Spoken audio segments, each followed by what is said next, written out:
Esta es una foto familiar, aparentemente muy común, pero en ella aparece Molly Rutledge, una mujer con una sonrisa en apariencia inofensiva, en el entorno apacible de una excursión familiar. También en la imagen está su padre, el señor Joseph Rutledge, un hombre respetado por todos en el pueblo, junto con su esposa y sus 3 hijos varones. Aquella era una época en la que Molly aún era estudiante de secundaria, y su familia, al menos a ojos de los forasteros, parecía representar el modelo perfecto de un hogar en la zona rural de Pensilvania. Pero muchos años después, esos mismos rostros en la fotografía provocarían horror en todo Estados Unidos, cuando la policía descubriera los secretos aterradores que se escondieron durante décadas en el hogar de la familia Rutledge. Si tienes el valor de enfrentar la verdad, quédate hasta el final del video. Una mañana temprano de agosto de 2015, los servicios de emergencia recibieron una llamada. Thomas "Tom" Martens, quien llamaba, informaba con urgencia sobre una violenta pelea que involucraba a su hija y a su yerno. «Está cubierto de sangre y me temo que lo he matado», confesó Tom con voz temblorosa. En respuesta, el operador envió rápidamente unidades médicas. Luego, el teléfono fue pasado a la confundida hija de Tom. Como persona entrenada en primeros auxilios, recibió instrucciones serenas del operador. «Mantente tranquila, confía en tu entrenamiento, no en tus emociones. Tenemos que salvar la vida de tu esposo. Prepárate para comenzar la RCP». Mientras tanto, los equipos de rescate se dirigieron con urgencia a un barrio exclusivo en Winston-Salem, Carolina del Norte. Llegaron a una casa valorada en $3,500, distinguida por sus elegantes contraventanas grises y un césped cuidadosamente mantenido, y descubrieron que Jason Corbett había sido brutalmente asesinado. Este hecho abrió una historia trágica sobre un viudo con 2 hijos pequeños, que necesitaba desesperadamente apoyo emocional tras la pérdida de su amada esposa. También presentó a una mujer joven, que parecía un rayo de esperanza, que había llegado para cuidar de sus hijos. Sin embargo, también sirve como un recordatorio sombrío del peligro de incorporar rápidamente a casi desconocidos en relaciones familiares estrechas. Si Jason hubiera sabido más sobre el historial de salud mental de Molly y la hubiera comprendido mejor, quizás habría reconsiderado permitirle involucrarse tan profundamente en la vida de sus hijos. Para Molly, conocer a Jason simbolizaba un nuevo comienzo, con una familia amorosa y los hijos con los que siempre había soñado. Pero para Jason, la relación se convirtió trágicamente en un viaje sin retorno. La vida de Molly Martens encarnaba el sueño americano. Nacida en una familia blanca, adinerada y bien educada, disfrutó de una infancia privilegiada en Farragut, Tennessee. Sus primeros años los pasó en una lujosa mansión, donde la trataban como a una pequeña princesa adorada. Los vecinos la recordaban como una chica reservada, algo introvertida y una nadadora talentosa, aunque solía faltar mucho a la escuela por razones de salud. Cuando la familia se mudó al barrio más adinerado de Fox Run, Molly continuó sus estudios en Farragut High School y se unió al equipo de natación. Aunque no era tan hábil como sus compañeras, Molly aún se sentía una campeona en su propio mundo.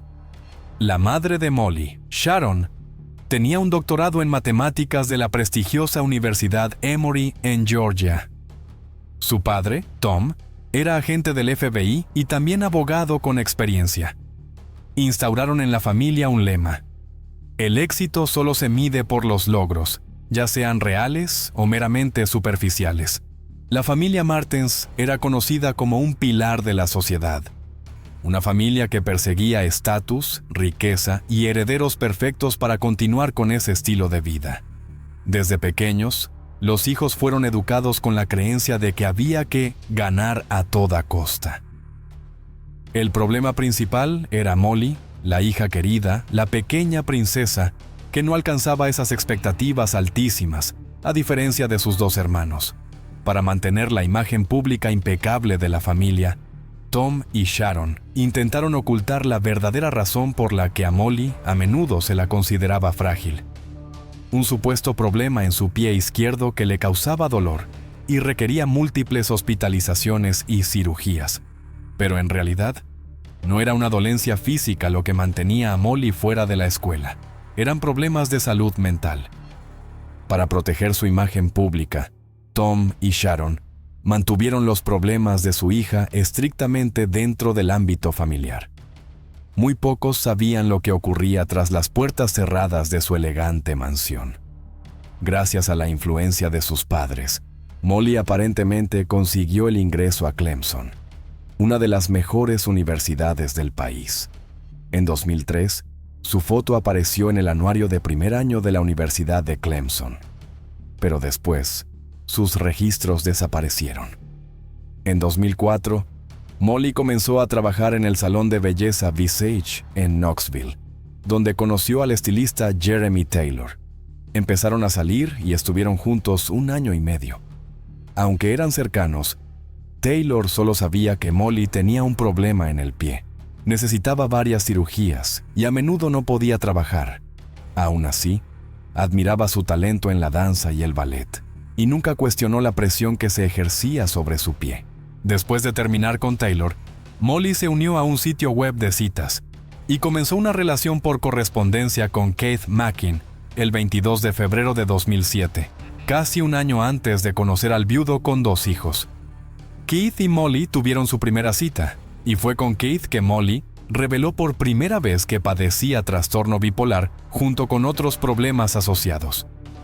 Keith, que también sufría fatiga crónica y depresión, la apoyó y se mudó con ella 1 mes después. Molly encontró trabajo como niñera, asistía a terapia, y todo parecía estar mejorando. El cuento de hadas terminó cuando contrajo una infección grave por estafilococos. Los antibióticos interfirieron con su medicación para el trastorno bipolar, provocando un cambio de comportamiento notable. Según Keith, hubo un tiempo en el que Molly tenía que tomar 16 pastillas recetadas diariamente por su psiquiatra, más 10 adicionales si era necesario. La mayoría eran para el trastorno bipolar y el trastorno depresivo psicótico. Molly dejó de dormir, y su relación se deterioró rápidamente. En un esfuerzo por salvarla, Molly decidió quedar embarazada. Siempre decía que tener hijos la haría feliz. Keith luego reveló en una entrevista: «Finalmente quedó embarazada. Me entró el pánico porque sabía cuántos medicamentos tomaba. Estaba realmente asustado». El 16 de septiembre de 2007, Molly sufrió un aborto espontáneo en la etapa temprana del embarazo. Keith recordó: «Ella estaba devastada, pero, honestamente, yo me sentí aliviado. Pensé que era lo mejor». 5 meses después, en febrero de 2008, su estado aún no había mejorado, y Molly fue internada en una sala psiquiátrica de un centro de rehabilitación en Atlanta, Georgia. Sus padres pagaron el tratamiento. Unos días después de recibir el alta, le dijo a Keith: «Quiero trabajar como niñera en algún lugar de Europa». Keith lo interpretó como una señal de recaída y no prestó mucha atención a los anuncios de trabajo que Molly publicaba en Internet. Sin embargo, poco tiempo después, ella anunció que había conseguido un trabajo en Irlanda y que se iría por un tiempo. Su anuncio había sido respondido por Jason Corbett, un hombre que estaba al tanto de los problemas de la futura niñera. Jason Corbett nació el 12 de febrero de 1976 en Limerick, Irlanda. Creció en una familia feliz y amorosa. Sus padres, John y Rita, criaron a 8 hijos, incluido el hermano gemelo de Jason, Wayne. Su familia valoraba más la riqueza emocional que la material. Y a pesar de las dificultades económicas tras la pérdida del empleo del padre, siempre se esforzaron por crear un entorno afectuoso para sus hijos. Para ayudar a mantener a la familia, Jason aceptó un trabajo de medio tiempo como guardia de seguridad en un centro deportivo escolar. Estaba ansioso por ganar dinero para hacer felices a sus seres queridos. La ética de trabajo de Jason y su deseo de ayudar a los demás eran valores fundamentales que lo hacían querido por todos. Margaret Max Corbett, o simplemente Max, fue una de las personas que más amó a Jason. Desde que se conocieron, ambos supieron que estaban hechos el uno para el otro. Después de casarse, planearon con entusiasmo formar una familia, soñando con un hogar cálido y alegre. En septiembre de 2004, dieron la bienvenida a su primer hijo, el pequeño Jack, y 2 años después nació su hija Sarah. Max y Jason se sentían verdaderamente realizados criando a sus 2 pequeños. Se amaban profundamente, y todo en la vida parecía perfecto. Sin embargo, esa vida ideal terminó abruptamente el 21 de noviembre de 2006, tan solo 3 meses después del nacimiento de Sarah. Sucedió una tragedia. Max se despertó con un ataque de asma, y a pesar de la intervención médica, falleció en el hospital. Su muerte sumió a Jason, entonces con solo 30 años, en un dolor insoportable. En su soledad y sufrimiento, solo su amor por sus hijos lo mantenía en pie.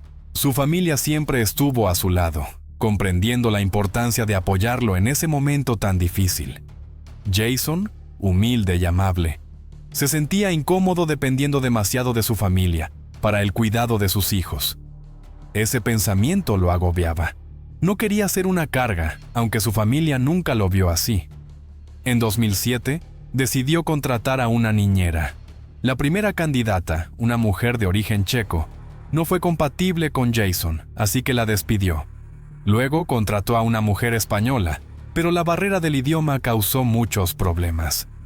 Ambas mujeres solo querían trabajar de forma temporal y no estaban dispuestas a quedarse en Irlanda a largo plazo, lo que decepcionó mucho a Jason, quien buscaba una cuidadora estable y comprometida. Finalmente, llegó a la conclusión de que la mejor solución era encontrar una niñera de habla inglesa dispuesta a trabajar a largo plazo. A comienzos de febrero de 2008, envió un correo electrónico a Molly Martens, quien entonces tenía 20 años.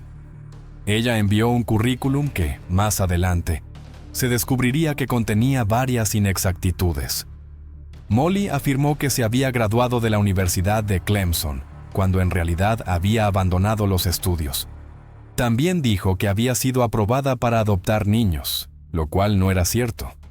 Nunca mencionó su reciente hospitalización psiquiátrica ni sus problemas de salud mental. Jason creyó que finalmente había encontrado a la niñera que buscaba. La futura cuidadora aceptó mudarse a Irlanda para cuidar a los niños. En ese momento vivía en Knoxville, Tennessee, y voló a Irlanda el 10 de marzo de 2008.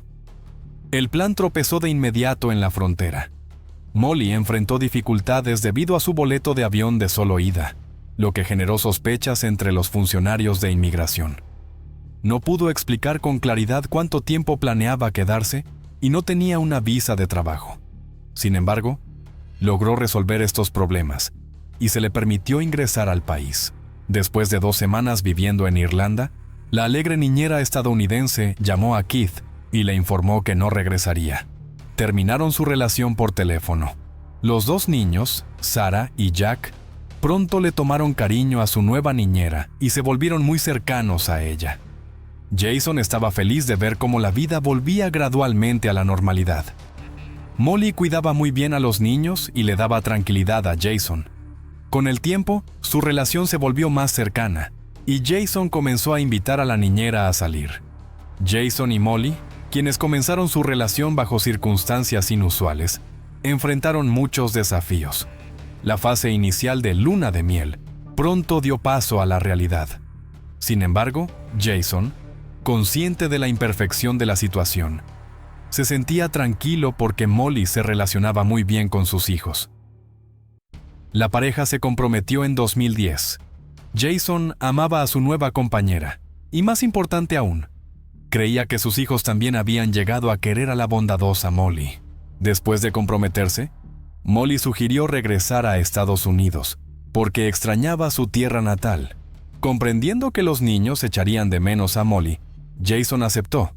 1 año después, fue transferido a una fábrica en Lexington, Carolina del Norte, y vendió la casa en Irlanda.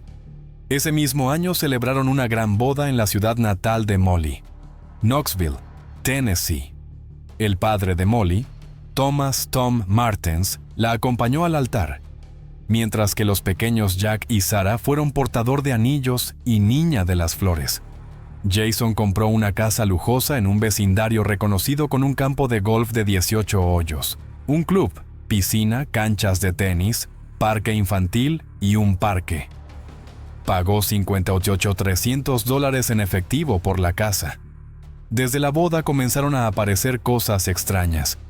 Por alguna razón, Molly les dijo a sus amigas que ella y Max, la primera esposa de Jason, habían sido amigas antes de que Max muriera de cáncer.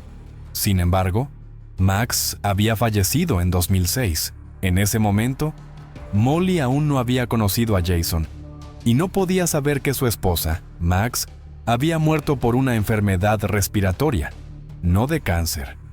Desafortunadamente, el feliz novio no prestó demasiada atención a esas palabras. Pasaron los años y la familia continuó su vida en Carolina del Norte. Jason se unió al club de golf local y participaba activamente en actividades comunitarias, mientras que Molly trabajaba como entrenadora de natación. Los hombres se sentían atraídos por la amabilidad de Jason, y las mujeres admiraban las habilidades culinarias de Molly y su figura de modelo. Parecían la pareja perfecta, un esposo encantador y sociable, una esposa bien arreglada y atlética. Eran la pareja más cariñosa que jamás hayas visto, siempre tomados de la mano, siempre besándose y riendo. Se veían muy felices, recordó más tarde una vecina. Desde pequeña, a Molly se le había enseñado a mantener una apariencia pública elegante, sin importar lo que ocurriera a puertas cerradas. En realidad, el matrimonio estaba lleno de dificultades. Jason se oponía firmemente a los esfuerzos persistentes de Molly por adoptar a los dos niños. Aunque esto podía parecer un deseo normal de una mujer que había asumido un rol maternal, su insistencia y obsesión comenzaron a asustar cada vez más a Jason. Según la hermana de Jason, Molly hacía creer a los vecinos que era la madre biológica de los niños, e incluso describía el embarazo de Sarah a conocidos. La pareja discutía con frecuencia sobre la adopción. Jason se sentía infeliz. Extrañaba su tierra natal, a sus amigos y las noches acogedoras con sus hermanos. Consideraba seriamente divorciarse y llevarse a los niños de regreso a Irlanda, algo que compartió sinceramente con Molly. Su reacción fue inmediata y extremadamente emocional. Después de la discusión, Jason incluso escondió los pasaportes de los niños, temiendo que Molly pudiera destruirlos para evitar su salida. Cuanto más pensaba en el divorcio, más desesperada se volvía Molly por retenerlo a él y a los niños a su lado. Jason fue perdiendo el entusiasmo por la vida y comenzó a ganar una cantidad considerable de peso, algo que enfurecía profundamente a su joven esposa. Un esposo con sobrepeso arruinaba la imagen perfecta que proyectaban ante los demás. La noche antes del asesinato, la pareja asistió a una cena en casa de unos vecinos, donde Molly criticó en voz alta la cantidad de comida en el plato de Jason delante de todos los invitados. Dijo abiertamente que, con el peso que tenía, Jason no tenía permitido comer tanto. Jason se marchó en silencio. A la noche siguiente, el 2 de agosto de 2015, Molly y su padre mataron a golpes a Jason. El 1 de agosto, los padres de Molly, el señor Tom y la señora Sharon, llegaron a Carolina del Norte para visitar a su hija. El propósito exacto de esa visita sigue siendo un misterio hasta el día de hoy. Algunos creen que Molly y su padre habían planeado con anticipación asegurarse de que Tom estuviera presente para ayudar en el ataque, mientras que otros lo consideran una visita parental regular. Como Tom y Sharon llegaron tarde por la noche, decidieron darles sus regalos a los nietos a la mañana siguiente. Este detalle es extremadamente importante. Habían preparado un bate de béisbol de aluminio para Jack y tenían la intención de darle a Sarah una raqueta de tenis. Después de la cena, Tom y Sharon se retiraron a la habitación de huéspedes en el sótano, mientras que Molly y Jason se fueron al dormitorio principal en la primera planta. Los dos niños subieron a sus propias habitaciones en el segundo piso. Según el relato de Molly, a las 3 a.m., Sarah la despertó de una pesadilla. Molly consoló a su hija y la llevó de vuelta a la cama.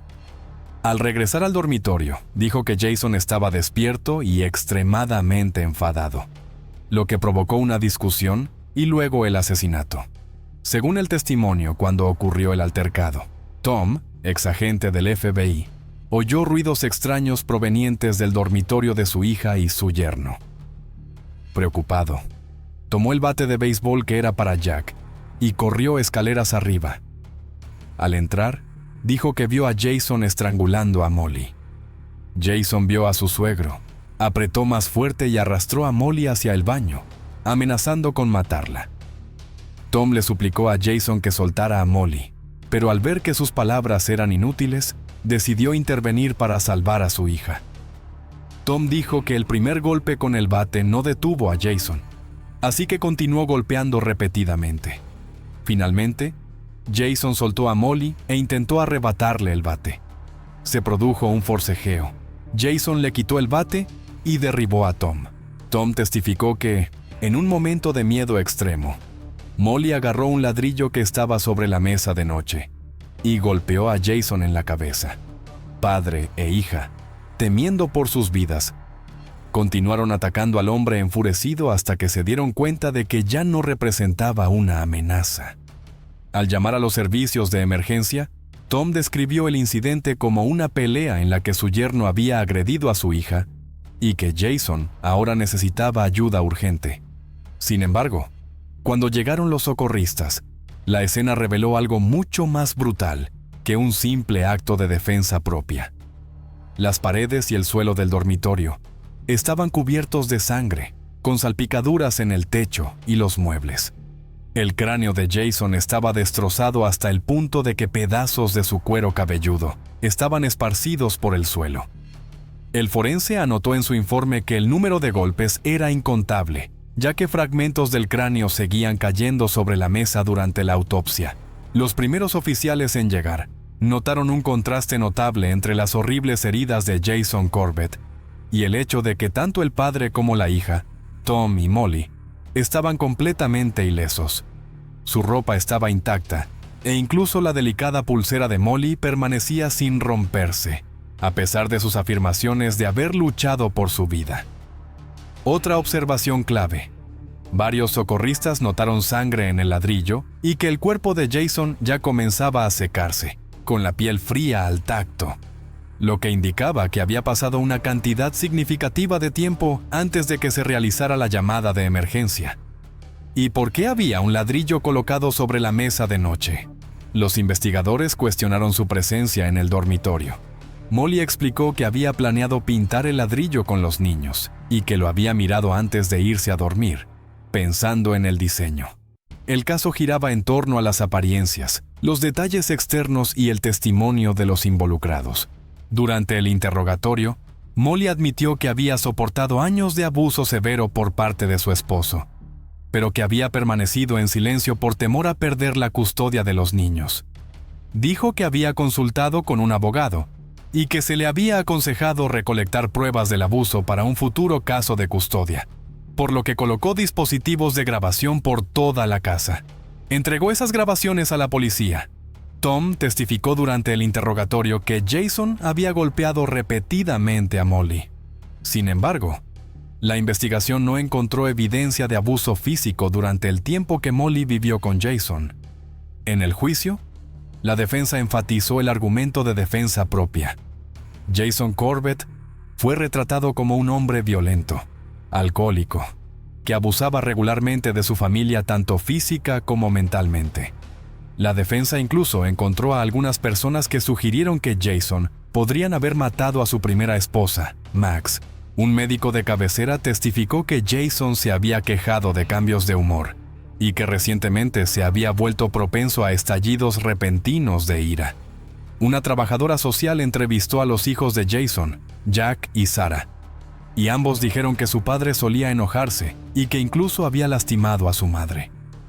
La fiscalía presentó informes de expertos que mostraban que, si bien las grabaciones proporcionadas por Molly captaban el enfado de Jason, no demostraban violencia física. Los resultados toxicológicos también encontraron rastros de un medicamento psiquiátrico recetado a Molly en la sangre de Jason, lo que sugiere la posibilidad de que este medicamento pudiera haber provocado su inestabilidad psicológica. La familia de Jason, que siempre lo había conocido como un hombre tranquilo y amable, se mostró impactada por las acusaciones de la defensa. Insistieron en que Molly había fabricado historias y que posiblemente había drogado ilegalmente a Jason para inducir un comportamiento anormal, el cual luego grabó. Un experto en análisis de manchas de sangre llamado por la fiscalía testificó que la trayectoria de las salpicaduras no coincidía con un escenario de defensa propia. El ataque contra Jason comenzó mientras estaba sentado y fue golpeado repetidamente mientras estaba boca abajo, completamente incapaz de defenderse.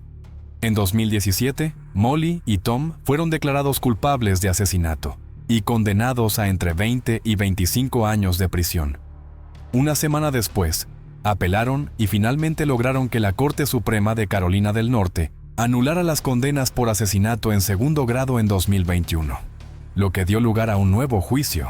Fueron liberados bajo fianza tras pagar $2,000, saliendo de la cárcel del condado de Davidson, con solo una hora de diferencia en octubre de 2023. En el juicio de noviembre, padre e hija llegaron a un acuerdo con la fiscalía y se declararon culpables de homicidio involuntario. Se escuchó el testimonio de los hijos ya adultos de Jason Corbett, Jack y Sarah, quienes viven con su tía en Irlanda. Sarah, entonces de 17 años, dijo que los testigos y los abogados defensores habían distorsionado sus declaraciones de cuando tenía 8 años para ayudar a Molly Corbett y a Thomas Tom Martens a evitar una condena de por vida. Molly Martens me enseñó a robar, a vomitar y a mentir. Solía golpear a mi hermano y lo hacía pasar hambre. Cuando yo tenía solo 5 años, me dijo que mi papá mató a mi mamá. Yo quería mucho a Molly y ella me manipuló, dijo Sarah.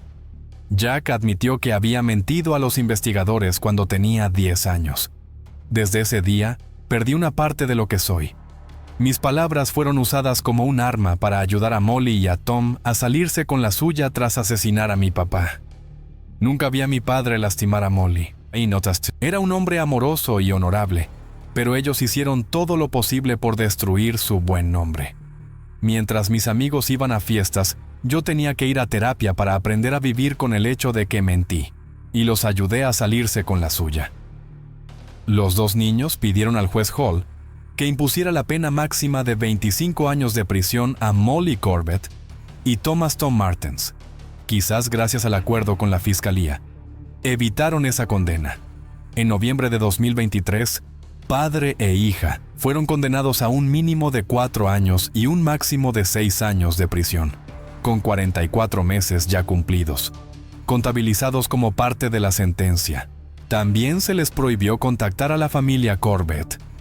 El abogado de Thomas Tom Martens esperaba que su cliente fuera liberado en otros 7 meses. Con la ayuda de su tía Tracy, Sarah escribió y publicó una serie de libros infantiles destinados a ayudar a los niños pequeños a sobrellevar la soledad tras la pérdida de un ser querido. Jack se convirtió en cantante y compositor, además de ser un hábil jugador de rugby. Ambos hermanos continúan luchando por justicia en el caso de su padre. La persona que aparece en la imagen es Tristan Noah Borlas, y su mirada fría se ha convertido en un símbolo de uno de los casos criminales más impactantes ocurridos en Arizona, Estados Unidos, en 2019. Tan solo un mes antes de cumplir los 18 años, Tristan asesinó brutalmente a sus propios padres biológicos, el señor Jeffrey David Borlas y la señora Tanya Mae Borlas, en la misma casa donde creció. El caso no solo conmocionó al público por su crueldad, sino también por el motivo difuso y los signos psicológicos que fueron ignorados durante toda la crianza del asesino. De ser un niño criado en una familia devota a convertirse en un asesino sin remordimientos, el recorrido criminal de Tristan dejó a toda la comunidad preguntándose, ¿pudo haberse evitado esta tragedia? Si quieres conocer todos los detalles de este caso estremecedor, te invitamos a quedarte hasta el final del video. Carolina del Norte, cuna del country blues y del pueblo cherokee, es ahora un estado relativamente conservador y próspero en la parte norte de la región Atlántico Sur. A diferencia de Carolina del Sur, este estado es bastante pacífico en cuanto a criminalidad. Y si aparece en las noticias nacionales, suele ser debido a tormentas de nieve, tornados, tormentas eléctricas severas o tormentas tropicales e inundaciones costeras, o sus densas reservas naturales con riesgo de incendios forestales y deslizamientos de tierra, amenazas mayores que las del propio ser humano. Pero no siempre es así. El 10 de abril de 2019, fue el propio Tristan Noah Borlase, de 17 años, quien desató una tormenta. Este adolescente, miembro de una gran familia religiosa, había masacrado salvajemente a sus parientes en su casa de Deep Gap, Carolina del Norte. Aquella tarde de miércoles, los servicios de emergencia recibieron una llamada de una joven que reportaba que había mucha sangre en su casa y que 3 miembros de su familia estaban desaparecidos, sus padres y su hermano menor. Añadió que no había podido contactarse con ellos. La policía respondió de inmediato a la llamada y se dirigió a Deep Gap, a aproximadamente 1 milla de la línea entre los condados de Watauga y Wilkes. Al llegar, los agentes de patrulla encontraron sangre en el camino que conducía a la casa, en la alfombrilla de bienvenida, y un rastro de sangre que se extendía hacia el interior, subiendo las escaleras. Mientras registraban el área circundante, la policía descubrió el cuerpo de un hombre cubierto de hojas bajo una hamaca, con múltiples heridas de arma blanca. Un poco más tarde, alrededor de las 10:30 p.m., encontraron la camioneta familiar oculta en el bosque, con el cuerpo de una mujer cubierto con una manta y bolsas de tierra para macetas colocadas encima. Una tragedia familiar sin sentido e impulsiva. Jeffrey David Borlase, el padre de Tristan, nació el 16 de abril de 1975. Era pastor en la iglesia Peace Bible Fellowship, un movimiento religioso protestante con raíces en la tradición menonita. El niño fue criado en un ambiente que enfatizaba la piedad personal y una constante sensación de estar bajo la estricta vigilancia de Dios. El estudio serio y cauteloso de la Biblia durante las reuniones grupales, junto con las enseñanzas morales, formaron la base de su educación. Cualquier forma de entretenimiento, incluso la risa o la ropa llamativa, era considerada inapropiada. Las buenas obras, la bondad, el trabajo misionero, el amor al prójimo y el rechazo a toda forma de violencia eran vistos como virtudes. Jeffrey abrazó todos esos principios. Como hijo del pastor Harry Borlase, creció siendo un niño amable, bondadoso y paciente.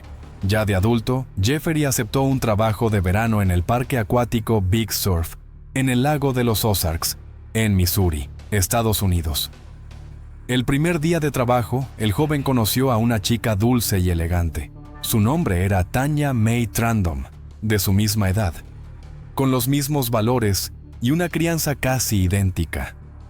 Tanya, al igual que Jeffrey, fue criada en una familia que valoraba los principios cristianos.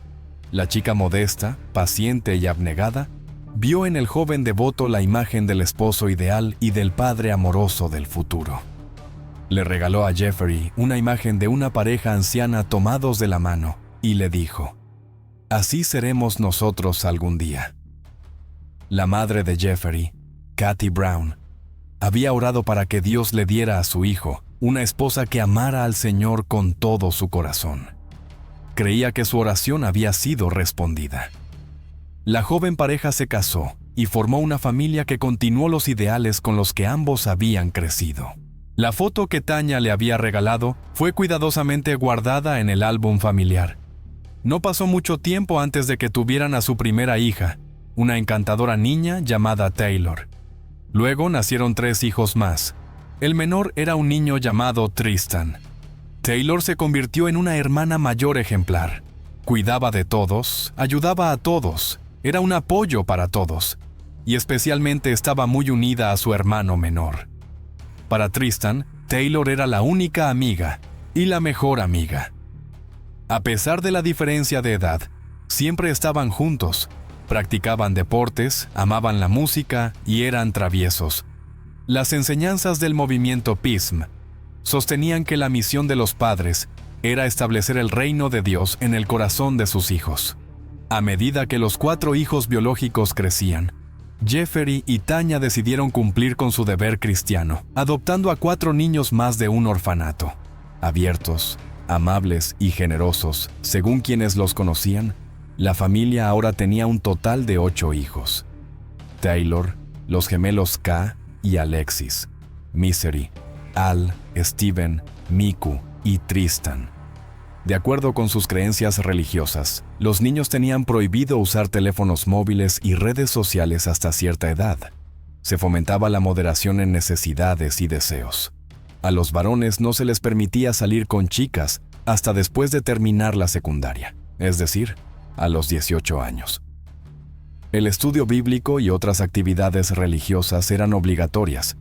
Más allá de estas normas, los niños crecían como cualquier otro.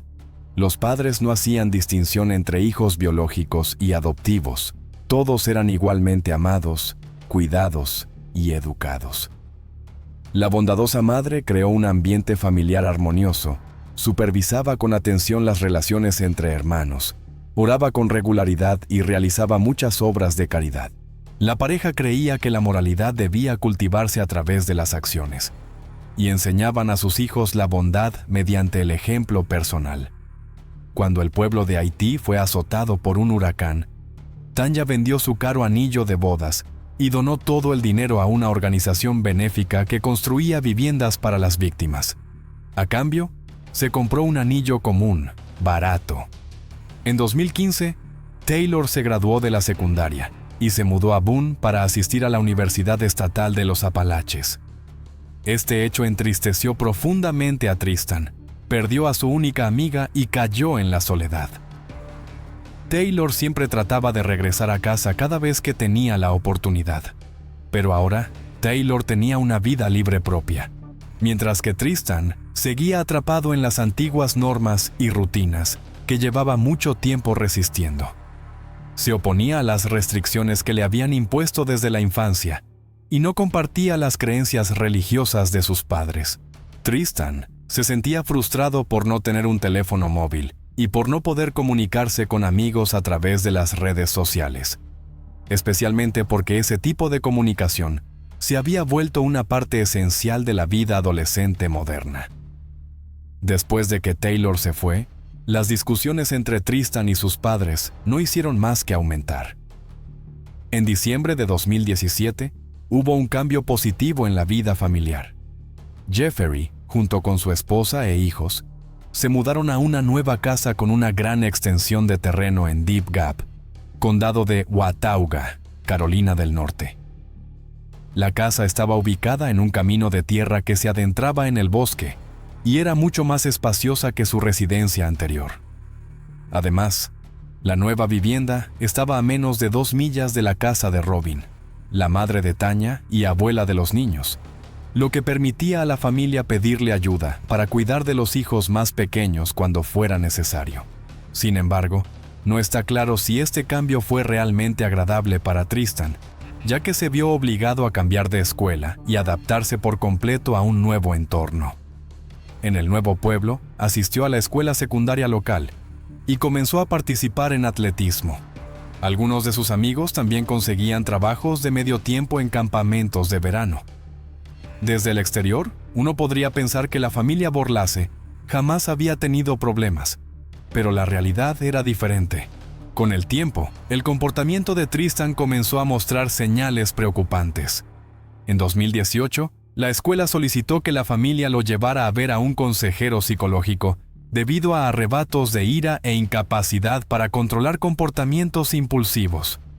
Para 2019, aún en la escuela secundaria, a pesar de tener buenas capacidades académicas, Tristan comenzó a tener dificultades en ciertas materias, y esas dificultades siguieron en aumento. De ser un estudiante aplicado que anteriormente participaba activamente en las actividades escolares antes de mudarse, se convirtió gradualmente en un adolescente retraído e indiferente, perdiendo el interés por el estudio. Tristan solía llegar tarde a clases y carecía completamente de motivación para aprender. A veces, incluso usaba auriculares en clase y se quedaba con la mirada perdida. Algunos profesores intentaron ayudar a Tristan y en ocasiones él cooperaba, pero todo acababa siempre en la misma indiferencia y falta de interés de antes. Además, el adolescente no siempre se comportaba adecuadamente en casa. Para entonces, ya tenía casi todo. Y aún así, discutía con frecuencia con sus padres sobre tener su propio teléfono móvil y acceso a las redes sociales. Tristan pasaba mucho tiempo en Internet. En su cuenta de Instagram, se identificaba como músico. Taylor siempre se preocupó por la vida de sus hermanos y notó que Tristan discutía cada vez más con sus padres, especialmente con su madre, en temas relacionados con la religión. También se dio cuenta de que su hermano menor tenía otros problemas en la escuela. Taylor intentó hablar con Tristan, pero la cercanía que una vez compartieron ya no existía. Con el tiempo, Tristan se hizo amigo de una chica de la comunidad religiosa, Evelyn Faith Jackson. Comenzaron a salir, prestando poca atención a la abstinencia. En algunas ocasiones, incluso fumaban hierbas prohibidas. Tristan solía quejarse de su madre, quien por las noches sacaba a relucir su comportamiento, lo que lo hacía sentir cansado e incapaz de concentrarse en los estudios. El joven estaba profundamente preocupado por tener demasiados defectos como para cumplir con las expectativas de su madre, y que ella nunca podría sentirse orgullosa de él. Decía que con su padre podía ser él mismo, pero no con su madre. El 10 de abril de 2019, muchos secretos de la vida de Tristan salieron a la luz. La familia tenía cámaras de vigilancia instaladas en el cobertizo de las cabras, y el antiguo teléfono de Tristan, un dispositivo que a veces usaba a escondidas de sus padres, también era utilizado como punto de acceso. Ese día, por alguna razón, Tanya tomó el teléfono y leyó los mensajes que su hijo había intercambiado con algunas chicas, mensajes relacionados con el sexo y con sustancias prohibidas. En ese momento, Tristan estaba en la escuela y vio cómo su teléfono parpadeaba al recibir nuevos mensajes. Los padres quedaron en shock y le escribieron por el chat grupal familiar sobre lo que acababan de descubrir en el viejo teléfono. Ese mismo día, la profesora de inglés de Tristan, la señora Cher King, llamó a su madre para quejarse sobre las calificaciones y el comportamiento del estudiante. Más tarde, testificó en el juicio que Tanya Mae Borlase la llamó de vuelta y le dijo que ella y su esposo irían pronto a la escuela para recoger a Tristan y hablar con él sobre su rendimiento académico. Cher King transmitió el mensaje de sus padres a Tristan, y él pareció extremadamente sorprendido por esta información. La pareja dejó a su hijo menor con la abuela y condujo hasta la escuela para enfrentarse a la situación. El trayecto de regreso a casa transcurrió en silencio. En el juicio, Tristan testificó que su madre parecía muy tensa y no dejaba de fruncir el ceño mientras revisaba su teléfono. La conversación en casa duró aproximadamente 1 hora y media, después de la cual Tanya le envió un mensaje de texto a su madre, diciendo que Tristan no parecía demasiado molesto por el hecho de que le hubieran confiscado el teléfono y las llaves del coche, al menos no hasta que sus notas y comportamiento mejoraran. También le escribió que pronto iría a recoger al niño más pequeño. El mensaje fue enviado a las 4:00 p.m., después de lo cual la conversación aparentemente continuó. Según Tristan, él y su madre hablaron sobre la necesidad de estudiar adecuadamente, mantener relaciones apropiadas con las chicas, los peligros de las sustancias prohibidas, y el deseo de ella de que él no explorara religiones diferentes al cristianismo. Se vio obligado a escuchar, y se dio cuenta de que había demasiadas cosas dentro de sí mismo que debía corregir. Incluso hicieron una lista de cualidades que él necesitaba para convertirse en una mejor persona, empático, honesto, una lista que más tarde sería encontrada por la policía. En un momento dado, Tristan dijo que su madre se le acercó por detrás, le rodeó el cuello con los brazos y apretó suavemente, lo que provocó que él saltara instintivamente, se girara y la golpeara accidentalmente con el codo. Según él, su madre nunca había hecho algo así antes, por lo que reaccionó de esa manera. Su madre, sorprendida por el golpe, tomó lo que él pensó que eran unas tijeras del estante y se le acercó. En estado de shock, la apuñaló, creyendo que actuaba en defensa propia, y luego corrió a buscar ayuda con su padre. Más tarde, el examen forense no encontró marcas en el cuello de Tristan que indicaran que su madre lo hubiera estrangulado. En el tribunal, la fiscalía presentó al jurado fotografías tomadas por el patólogo forense que mostraban el cuello de Tanya con un hueso fracturado.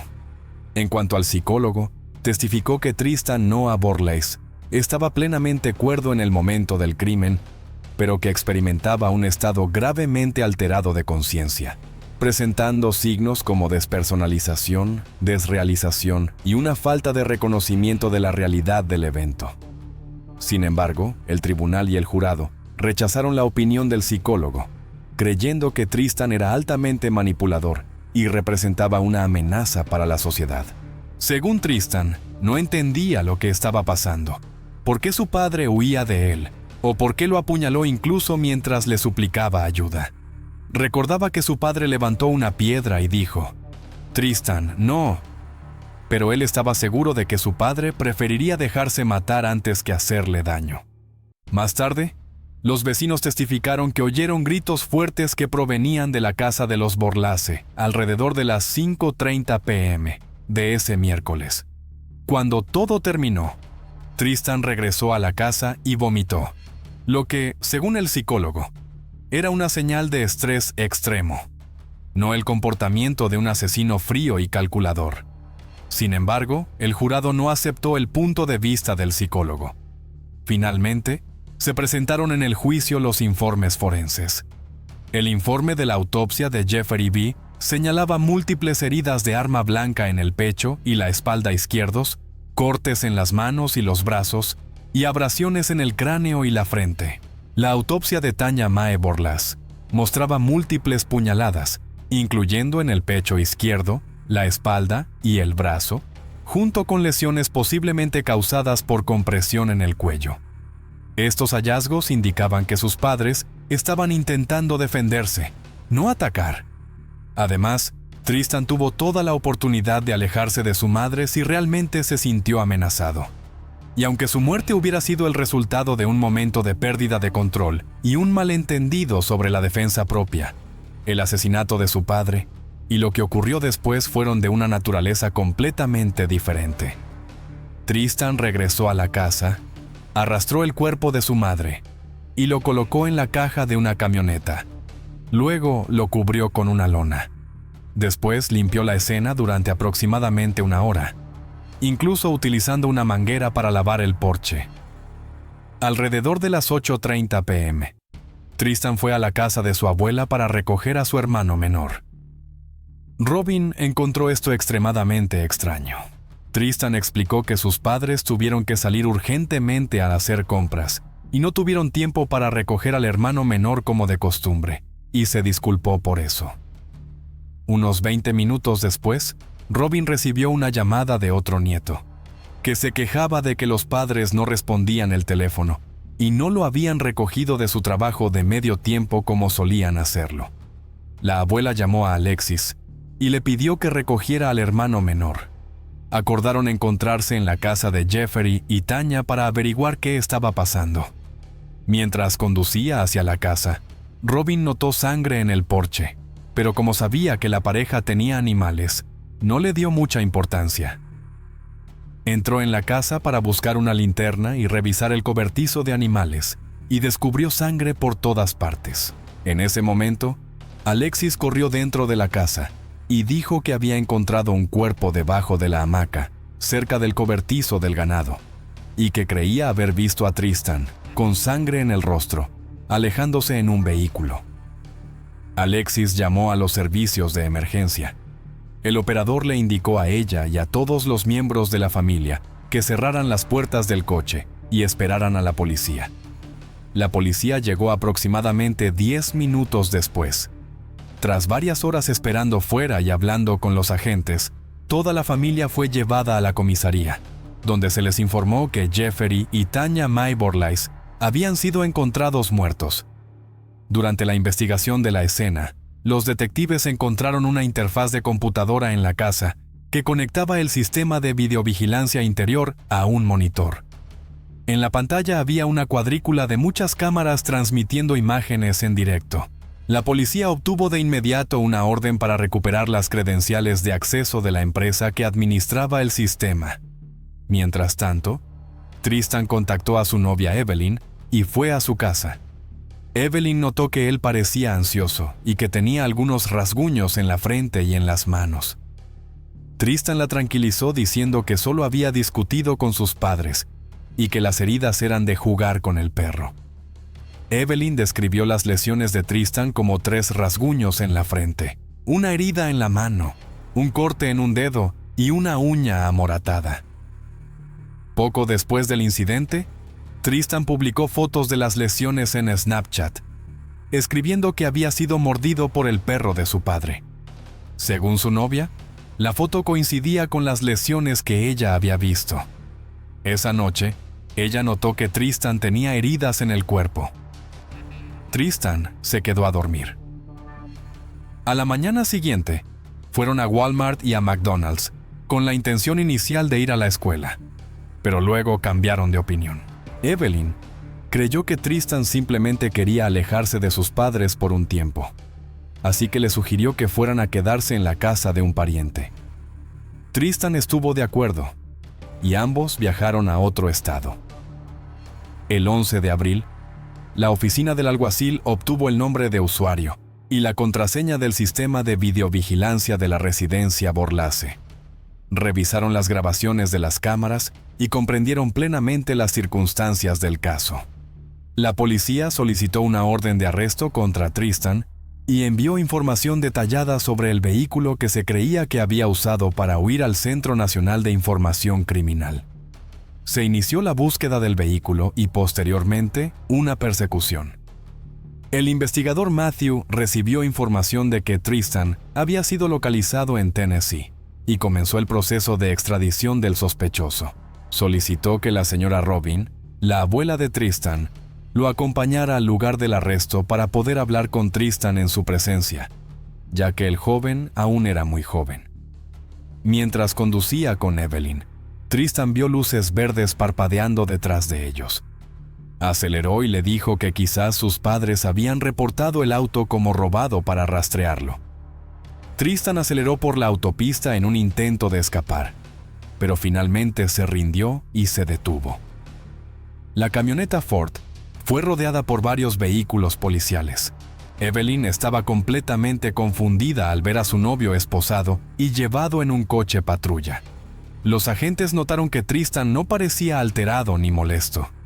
El interrogatorio del 11 de abril de 2019, conducido por el investigador Matthew, fue grabado tanto en video como en audio. El joven respondió a todas las preguntas, confesó el crimen y describió con detalle cada acción que había realizado. En ocasiones rompía en llanto. Tristan Noah Borlase, quien estaba a solo un mes de cumplir 18 años, fue arrestado y retenido sin derecho a fianza. Poco después, la oficina del alguacil obtuvo una orden de registro para la cuenta de Snapchat de Tristan, junto con 5 teléfonos que él poseía, dispositivos que podrían contener información relacionada con el crimen. Se emitió otra orden para la casa en Orchard Street, donde los investigadores encontraron otro teléfono en el dormitorio principal, así como un teclado y un bolígrafo de una caja fuerte, vasos de papel, un martillo, una pajilla, varios cuchillos, una torunda con manchas rojas, un par de gafas, un paño de cocina, una hamaca, un grabador de video digital, una alfombra y varios papeles, tarjetas de South Dakota y un par de botas. Según documentos judiciales, también se emitió otra orden de registro para la camioneta Ford F-150, y la policía incautó una torunda con manchas rojas, una computadora portátil, un cargador y una funda para el volante. Se realizó otra búsqueda en la casa de la novia de Tristan en Boone, donde se había quedado a dormir. Los registros judiciales indican que allí se incautaron una funda de almohada, una chaqueta con cremallera y un cuaderno. Los resultados de las investigaciones y registros permitieron a las fuerzas del orden reconstruir el curso completo del crimen, con el más mínimo detalle. El argumento de la defensa propia fue considerado infundado. El funeral de la pareja se llevó a cabo el 17 de abril de 2019, en la iglesia Bible Fellowship. Los pastores William C.R. y Brad Gray dirigieron el servicio. Los hijos, habiendo perdido a ambos padres a tan corta edad, encontraron la fuerza para escribir un obituario profundamente conmovedor. Nuestros padres nunca tuvieron la oportunidad de vivir para ellos mismos, porque siempre vivieron para nosotros. Jeffrey y Tanya siempre fueron una gran alegría para sus padres y un motivo de orgullo para todos. Nuestros padres hicieron de este mundo un lugar mejor, y esperamos continuar ese legado amando a las personas y siguiendo a Jesucristo. Después del funeral, Taylor visitó a su hermano en la cárcel por primera vez y quedó impactada por su actitud. Tristan no solo no mostró ningún remordimiento, sino que también intentó culpar a la familia por lo que había sucedido. Para Taylor, parecía como si su hermano creyera que eventualmente sería liberado. Taylor sintió repulsión y se marchó. Su segunda visita fue el 11 de mayo, el cumpleaños de Tristan. Esta vez fue con la señora Robin, pero la reunión no fue diferente de la primera. Su hermano elogió la fiesta que el centro de detención había organizado para él en su cumpleaños. Taylor consideró este comportamiento inaceptable, especialmente dado que sus padres acababan de morir de forma tan trágica. Después de esa visita, la familia decidió cortar todo contacto con Tristan. El juicio comenzó el 16 de febrero de 2022. En el tribunal, Tristan expresó remordimiento por lo ocurrido. Estuvo de acuerdo con todo lo que la familia había dicho sobre él y apoyó la decisión de cortar el contacto permanentemente para que pudieran sentirse seguros. El 3 de marzo, Tristan Noah Borlaz fue sentenciado a cadena perpetua sin posibilidad de libertad condicional por cada cargo de asesinato en primer grado. El juez Horn señaló que las condiciones de salud mental podrían ser un factor atenuante, ya que el informe del psicólogo mostraba que Tristan seguía sufriendo de ansiedad, depresión y había desarrollado síntomas compatibles con trastorno de estrés postraumático, TPT. Sin embargo, el juez Horn declaró que el psicólogo no encontró evidencia de trastornos psicóticos, aunque la ansiedad y la depresión podrían haberse agravado por el uso ilegal de drogas. La parte más extraña de esta historia es que nadie, ni siquiera la familia de Tristan, su abogado, ni el propio Tristan, dio jamás una explicación clara del motivo detrás del crimen. Una familia devota y un joven peligroso para la sociedad, consumidor de drogas, que o bien genuinamente no comprendía lo que había sucedido, o estaba deliberadamente interpretando el papel de alguien que no lo comprendía. Esa es una cara de la historia. Y la otra es la de un joven que se odiaba profundamente a sí mismo, con una autoestima muy baja, propenso a la depresión, que mostraba con frecuencia síntomas de ansiedad, pero que nunca recibió la atención médica profesional que necesitaba. En el juicio, se mencionó que había sufrido ataques de pánico, ataques que su madre lo había ayudado a superar, ya que ella misma los había experimentado. Uno de los argumentos centrales del sistema pedagógico PIESM afirma que los niños nacen con el pecado original y son inmorales desde su nacimiento. Por lo tanto, la educación y las escuelas deben corregirlos, prepararlos para comportarse correctamente según la doctrina del PISM, mediante la imposición de una disciplina estricta y la supresión del sentido de individualidad del niño. Amor duro, supuestamente por un bien mayor. Un niño puede haber heredado un sistema nervioso excesivamente sensible, y al crecer dentro de límites severos, sentir constantemente que no es lo suficientemente bueno, ni lo suficientemente santo ante los ojos de Dios. Algunas personas nacen necesitando más amor, otras menos. Ese muchacho sentía celos intensos, según recuerda su hermana mayor, ante la llegada de nuevos hermanos menores, cuando la atención de los padres se desplazó hacia ellos. Primero vino la rebelión, luego la tristeza, una sensación de inutilidad. Junto con eso, vino el consumo secreto de marihuana, los ataques de pánico, estados de despersonalización y desrealización. Rechazó la devoción religiosa de sus padres. No podía convertirse en la persona que su madre quería que fuera.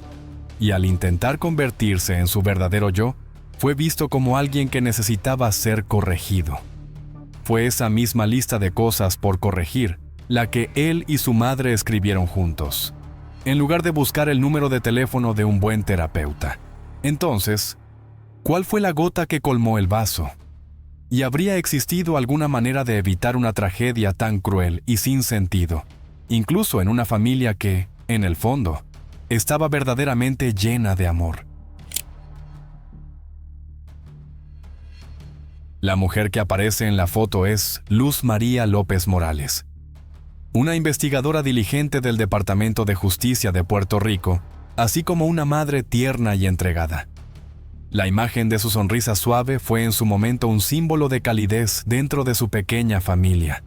Pero esa misma imagen se convirtió en una dolorosa obsesión cuando la gente conoció la verdad detrás de su trágica muerte a principios de 2021.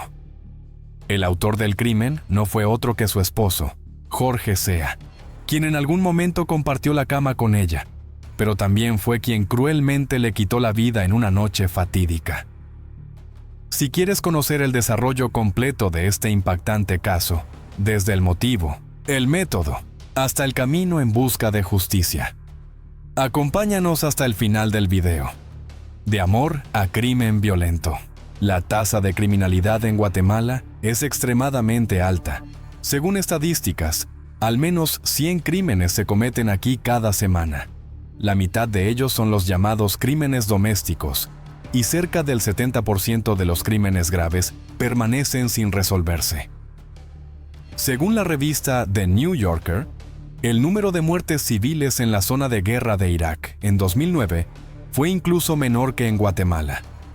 Es en este hermoso pero peligroso país donde ocurrieron los trágicos sucesos que se discutirán hoy.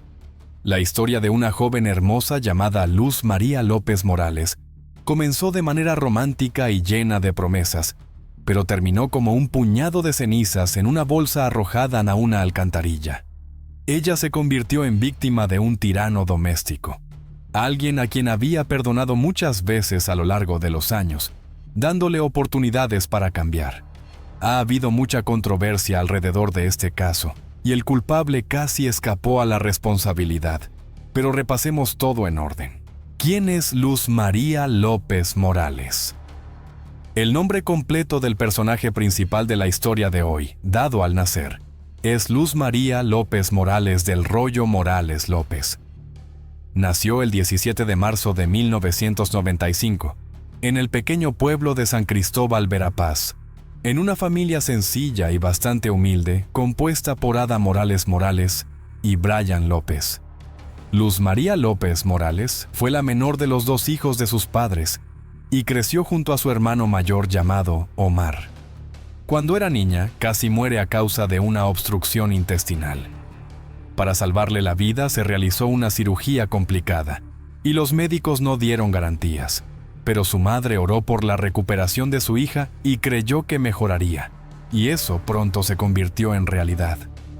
Afortunadamente, la cirugía a tan temprana edad no afectó su desarrollo. Durante sus años escolares, Luz María López Morales participó activamente en deportes, especialmente en clases de gimnasia y atletismo. También amaba la danza clásica. Era creativa. Encontraba fácilmente puntos en común con muchas personas diferentes y hacía amigos rápidamente. Además, destacó académicamente y tenía talento para las ciencias sociales. Después de graduarse, Luz María consideró continuar en la universidad y decidió postularse a una prestigiosa universidad pública. Eligió estudiar Derecho y luego se especializó en Criminología, porque este camino siempre despertó su interés genuino. El encuentro fatídico. Cuando Luz María López Morales era estudiante, ella y su madre visitaron una concesionaria de autos en Cobán, la capital de Alta Verapaz.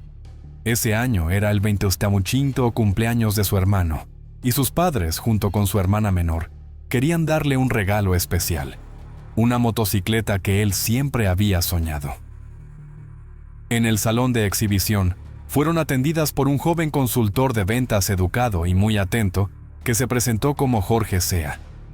Él mostró a los clientes toda la gama de motocicletas y ofreció algunos consejos. La madre y la hija eligieron un modelo, pero decidieron pensarlo y consultar la opinión del padre.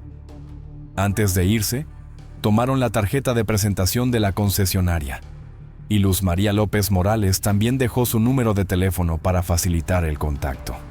No pasó mucho tiempo antes de que la joven recibiera una llamada de Jorge, el consultor de la concesionaria. Pero la conversación no fue sobre la compra de la motocicleta, fue algo más personal. Después, Jorge llamó a Luz María López Morales, unas cuantas veces más, antes de finalmente reunir el valor para invitarla a salir a tomar un café. Claramente, le gustaba esta hermosa y atractiva chica, pero no sabía cómo empezar a conocerla. Cabe señalar que Luz María López Morales también se sentía atraída por este apuesto joven, así que cuando él propuso encontrarse, ella aceptó. Él era un año menor que ella, pero esa pequeña diferencia de edad no fue un obstáculo para ellos. Casi inmediatamente comenzó una relación romántica entre los dos que se desarrolló rápidamente. Ambos sintieron que fue amor a primera vista y creyeron que les esperaba una vida larga y feliz. Solo unos meses después, la pareja decidió vivir junta, y aunque sus padres no estuvieron de acuerdo con tanta prisa, los dos jóvenes se casaron pronto. Unos 6 meses después, celebraron la boda, invitando solo a sus familiares más cercanos a la ceremonia. Curiosamente, los problemas comenzaron justo el día de la boda. En el lugar de la celebración, un contratiempo casi causó la cancelación del evento. La pareja tuvo que pagar una cantidad adicional significativa para que la boda siguiera según lo planeado. ¿Quién es Jorge Sea? Se conoce muy poca información públicamente sobre el hombre que Luz María López Morales eligió como su esposo. Solo se sabe que nació en 1996 en el pueblo de Santa Catalina Latina, ubicado en el centro de Guatemala. Jorge es el mayor de 2 hermanos y fue criado junto a su hermano menor llamado Pablo. Su familia tuvo dificultades, siempre al borde de la pobreza, por lo que desde muy joven los dos chicos no disfrutaron de juguetes bonitos ni ropa cara, porque la familia solo tenía suficiente dinero para las necesidades más básicas. Sin embargo, Jorge no parecía desear una vida mejor. No se enfocaba en estudiar, ni tenía ganas de encontrar un trabajo decente.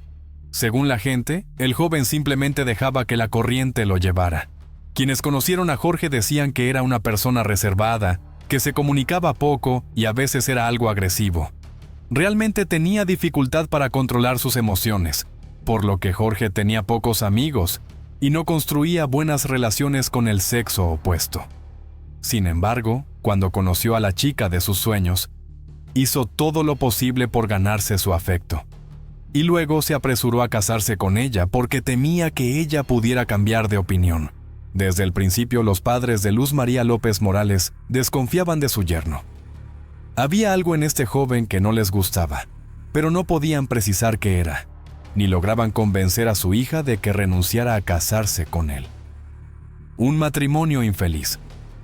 Justo después de la boda, la joven esposa quedó embarazada, pero como aún no había terminado su carrera universitaria, no pudo encontrar un buen trabajo.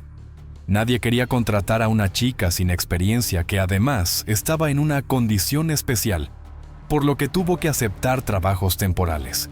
En ese momento, su esposo había perdido el empleo, pero no tenía prisa por buscar uno nuevo. Cuando la pareja tuvo una hija llamada Alice, la situación financiera de la familia se volvió extremadamente ajustada. Tanto el esposo como la esposa estaban desempleados, no tenían dinero para pagar la renta, y ni siquiera podían costear alimentos y necesidades básicas del hogar. En ese tiempo, Jorge persuadió a su esposa de que la única manera de superar ese periodo era mudarse temporalmente a vivir con sus padres. Luz María López Morales se negó durante mucho tiempo, Pero como no tenían otra opción y no podían vivir en la calle con un recién nacido en brazos, finalmente aceptó. Ada Morales, su madre, sabía de los problemas en la familia de su hija y le había aconsejado repetidamente que regresara al hogar de sus padres. Pero Luz María López Morales insistía en que las cosas con su esposo mejorarían pronto y que no había nada de qué preocuparse. Un día, la madre decidió visitar a su hija y a su nieta. Pero al llegar a la casa de los padres de su yerno, presenció una escena aterradora. Luz María López Morales estaba en malas condiciones. Solo le daban una pequeña comida al día. La familia de Jorge no consideraba necesario apoyar a su nuera desempleada. Luz María López Morales estaba amamantando, por lo que la falta de nutrición afectaba no solo su salud, sino también la del bebé. Sin embargo, la escasez de alimentos era solo una pequeña parte de los problemas que enfrentaba Luz María López Morales, viviendo en la casa de sus suegros. Resultó que allí era humillada con frecuencia e incluso golpeada por su cuñado. Este hombre se irritaba por el llanto del bebé y la presencia de objetos de bebé en la casa, hasta el punto que varias veces los había lanzado contra Luz María López Morales. Y una vez, al lanzar un biberón, golpeó a la pequeña Alice, que estaba en brazos de su madre. Jorge veía todo esto, pero nunca defendió a su esposa e hija, actuando como si no tuvieran relación con él. Ada Morales persuadió a su hija para que llevara a su nieta de vuelta a su casa materna. Pero no mucho tiempo después, Jorge apareció en la puerta, rogando a su esposa que regresara y prometiendo que buscaría trabajo. Ella aceptó, pero solo si alquilaban un apartamento y vivían separados de los padres de Jorge. Cuando Luz María López Morales defendió con éxito su tesis, alcanzó su sueño largamente esperado y fue aceptada para trabajar en la fiscalía de la ciudad. Siendo una mujer joven, inteligente, talentosa y sumamente responsable, rápidamente ganó el respeto de sus colegas y avanzó gradualmente en su carrera. Con el tiempo, la situación financiera de la familia mejoró significativamente, hasta el punto que la pareja pudo comprarse un auto propio. Sin embargo, este fue un logro totalmente de la esposa. Ella trabajó duro, no escatimó esfuerzos y fue muy valorada por sus superiores. Jorge todavía se estaba buscando a sí mismo y prefería depender de su esposa, celoso, perezoso y abusador doméstico. El joven esposo tenía un temperamento explosivo y la situación solo empeoró con el tiempo. No quería trabajar, solo aceptaba empleos temporales y ni siquiera de forma regular. A Jorge le gustaba quedarse en casa, sentarse frente al televisor, beber cerveza con amigos y gastar el dinero que ganaba su esposa. Además, Jorge era patológicamente celoso y trataba de controlar cada paso que daba su esposa. No le permitía hacer amistades, almorzar con colegas en un café, ni siquiera ir a ningún lugar sin él.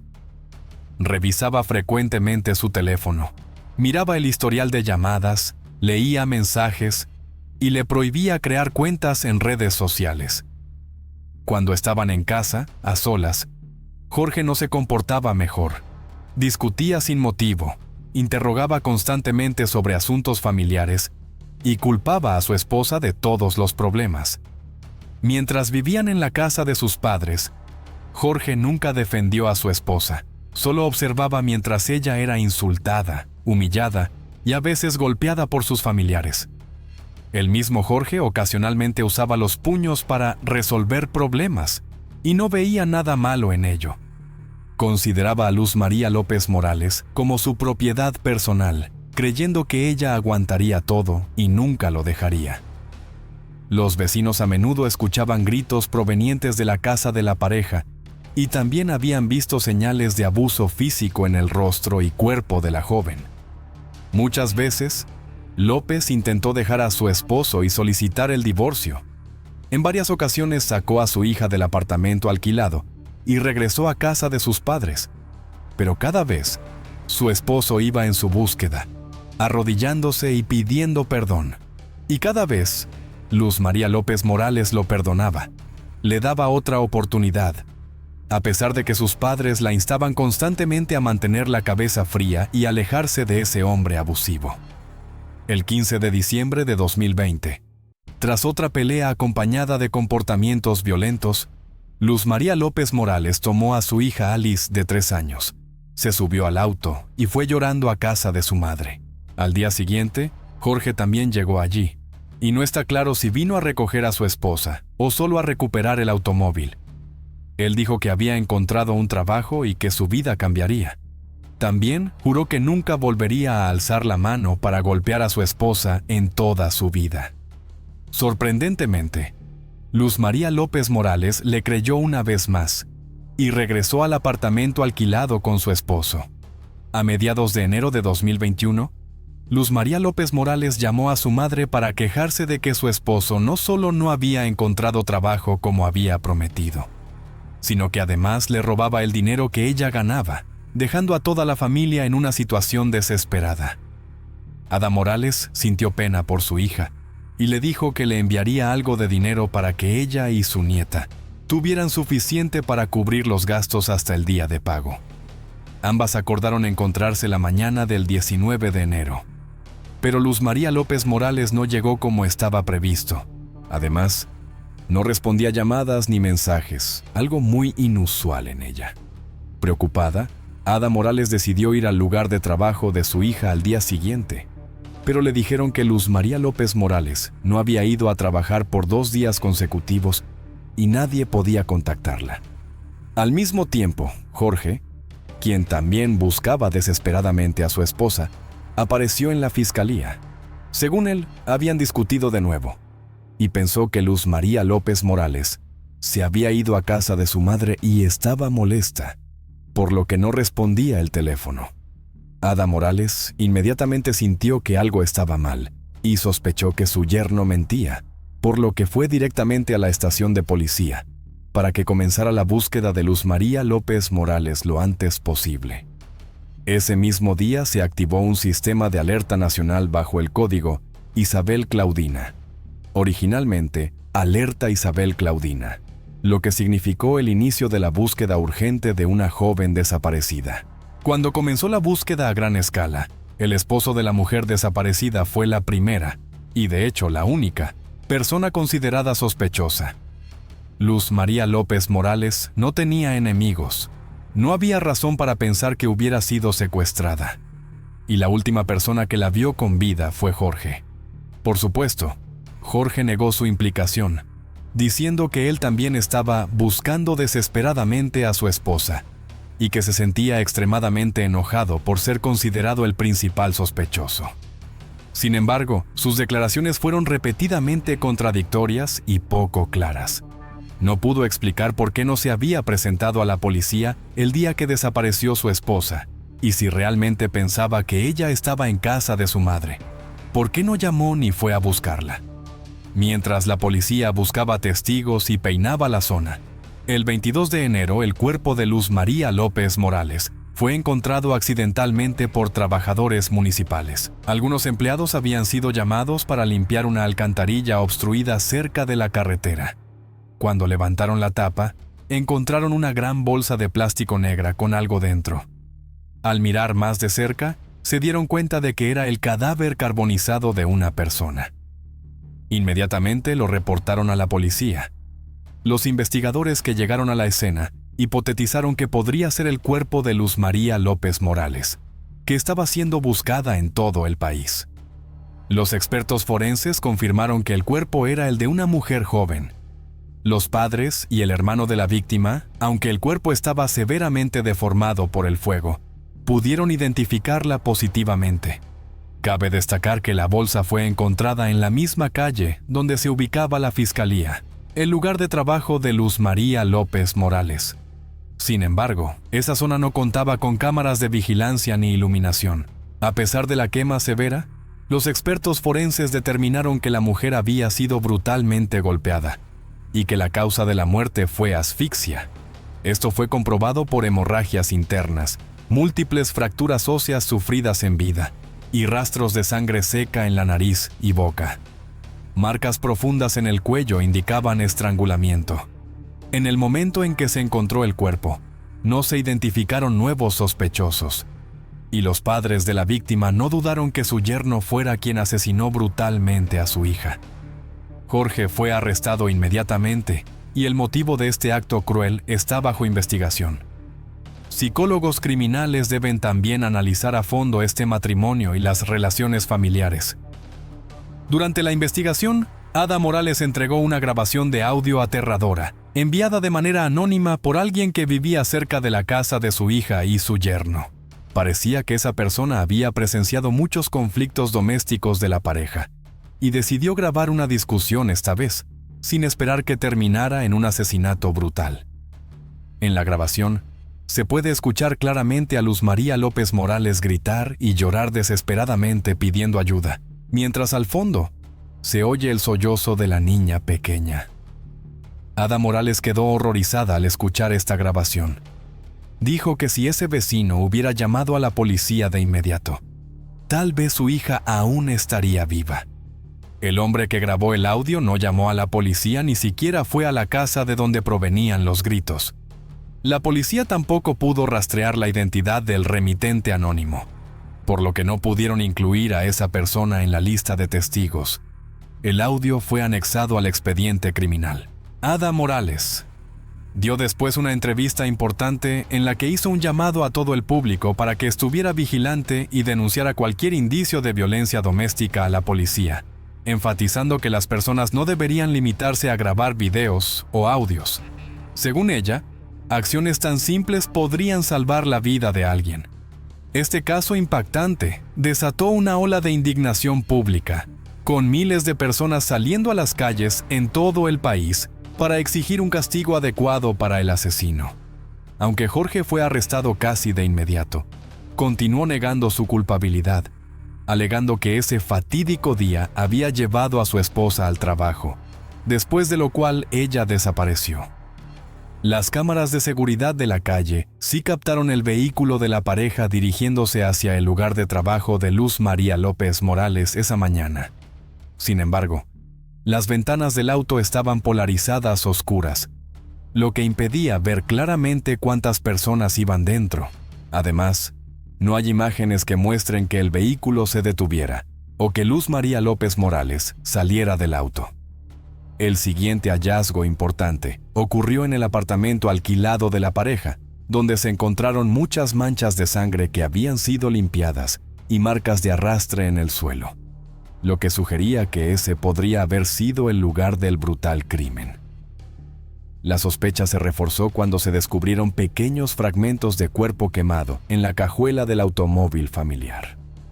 Adicionalmente, durante la búsqueda, los investigadores notaron un artículo comprado recientemente por la pareja, un colchón ortopédico doble.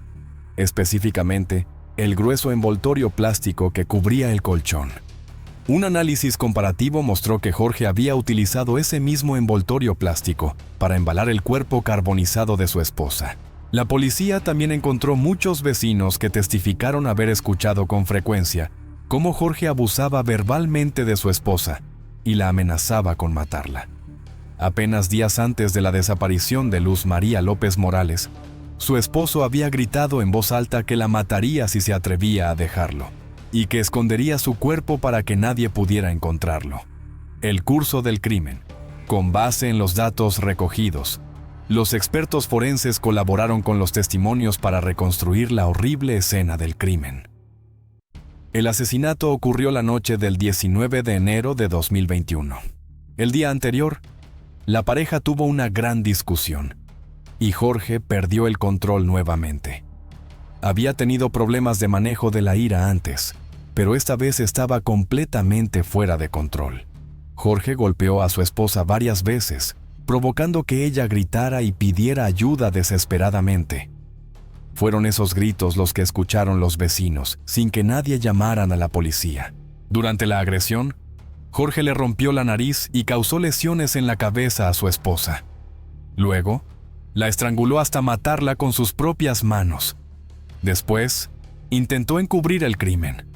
Jorge arrastró el cuerpo de su esposa al patio trasero, le echó combustible para fogatas y le prendió fuego. Sin embargo, no esperaba que el fuego produjera tanto humo. y el olor a carne y cabello quemados era tan fuerte que le hizo llorar los ojos.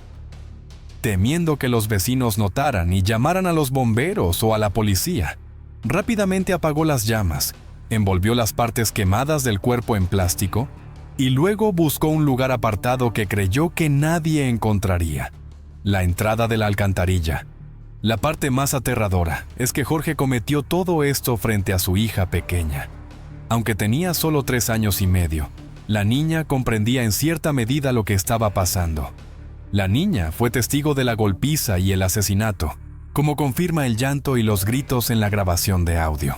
Jorge, que tenía algunos conocimientos forenses de haber leído los libros de su esposa en casa, trató de ocultar el crimen y crear una coartada.